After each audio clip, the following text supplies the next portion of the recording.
There's no denying the planet is certainly changing, global warming or climate change, whatever term you use. Dr. David Sanborn Scott, in his new book, The Smelling Land, The Hydrogen Defense Against Climate Catastrophe. The book has been hailed by experts, and of course now we've invited Dr. Scott on the program to give us the background behind his theory of hydrogen as the only solution to the climate catastrophe. Dr. Scott, welcome to Out of the Fog. Thanks for coming in, sir. Thank you very much, and it's a great title for your program. Well, we appreciate that, and great title for the book, just to pay back.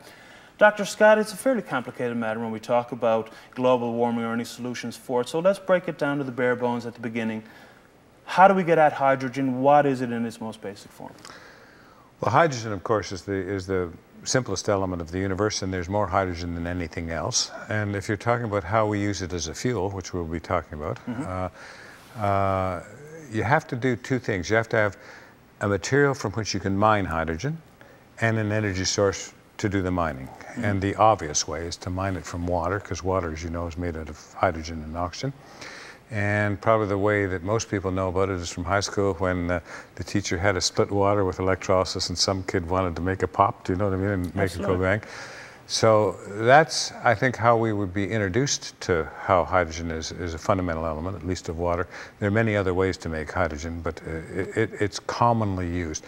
We make a lot more hydrogen in Canada for heavy oils and a lot of other things than we do make beer, so that gives you a context.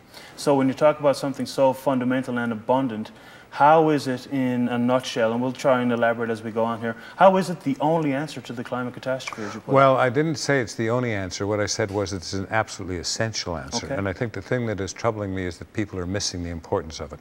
And the reason it's so critically important is that if we're going to beat this climate catastrophe, we have to have non-fossil, non-CO2 emitting sources do everything. In other words, in the end, it'll take time, we have to have no CO2. Well, we can do that for electricity now. In other words, we can use hydraulic to make electricity, or nuclear power, or wind, or whatever. But how do you get a windmill to fly an airplane? See, so that's the issue, and the issue then is that you do what nature does, because nature splits water to make hydrogen, to make tomatoes and all the rest of it, which is how our planet stays alive. And we will use non-fossil energy. Nature uses the sun. We'll sometimes use the sun. We'll use nuclear and hydraulic to split water to make hydrogen, and that'll fly our airplanes and drive our cars and that sort of thing. By the way, it'll also do other things, because we need chemical commodities, and so it goes into margarine and that sort of thing.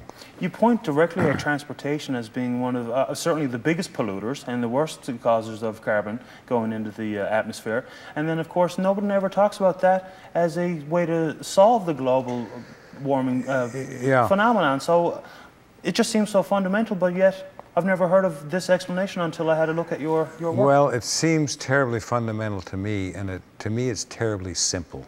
And that's why it troubles me that the world seems to be missing it. You're quite right that nearly all the solutions that we have out today, which are not full solutions, they're saying, well, let's use non-fossil energy to generate electricity. The obsession is with energy, with electricity. And people are missing this really important need to get at the transportation sector. And transportation sector is critical, and that's what we're missing, except for band-aid solutions, like let's have a Prius, do you know what I mean, which uses a little less gasoline or things like that. But that's not going to solve it. We really need to have a whap at it, a big one, and that means we'd have to move to hydrogen. By the way, I'll just throw in something else.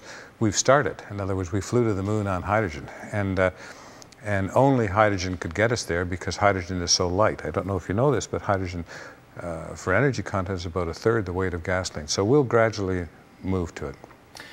Is the technology, like you say, we flew to the moon, but that's one thing, but can you have it practically in the planes of today, in the cars of today? And another thing people are very worried about when they think hydrogen is it's safe, because the first thing that comes to mind is the Hindenburg influence. Yeah, well, which do you want me to ask? No, you can address those both. Let me do the safety one first, because you're quite right. The Hindenburg accident, in other words, every time you talk Hindenburg, somebody puts that shot on of the Hindenburg coming down. The curious thing is that hydrogen had nothing to do with the Hindenburg accident, which went on for years. And then Addison Bain, who I've come to be a friend of, he was in charge of propellant procurement for NASA for years, and he felt that hydrogen was really safe to work with, because that's, as I say, what they flew with the moon with.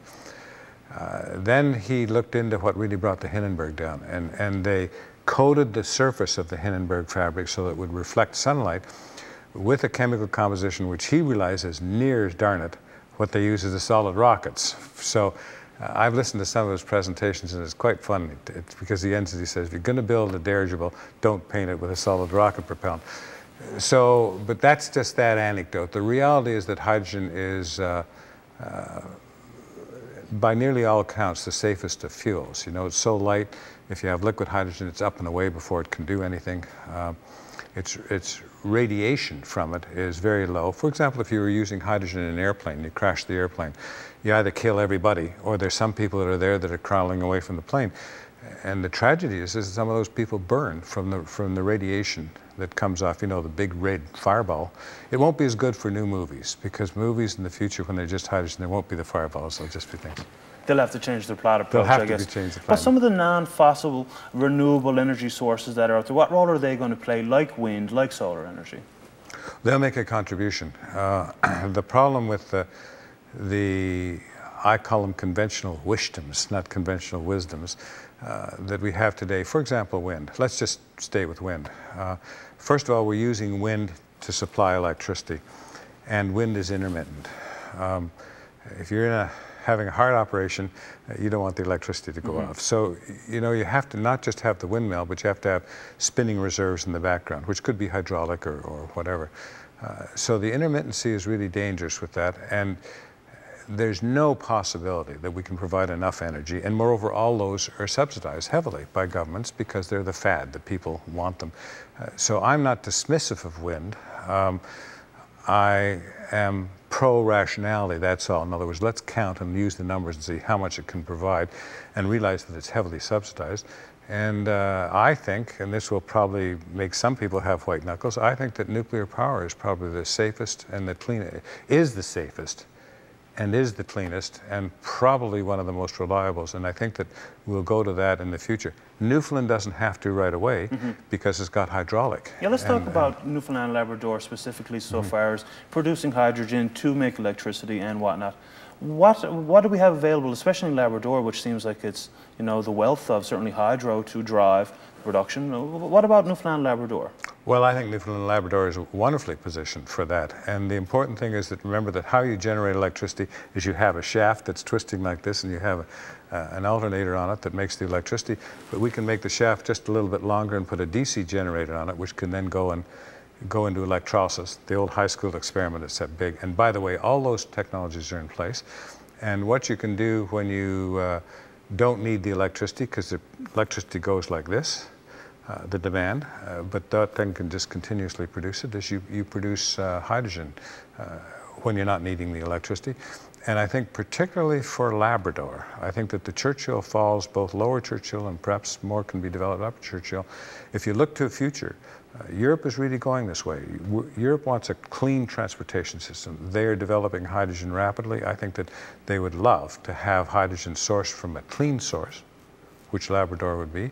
And as I understand it, you can ship it by tanker. And so I see a future. I would say, first of all, that Labrador should develop that Churchill Falls, step one. And step it's coming, we think. Well, I hope so. I think that that's really good.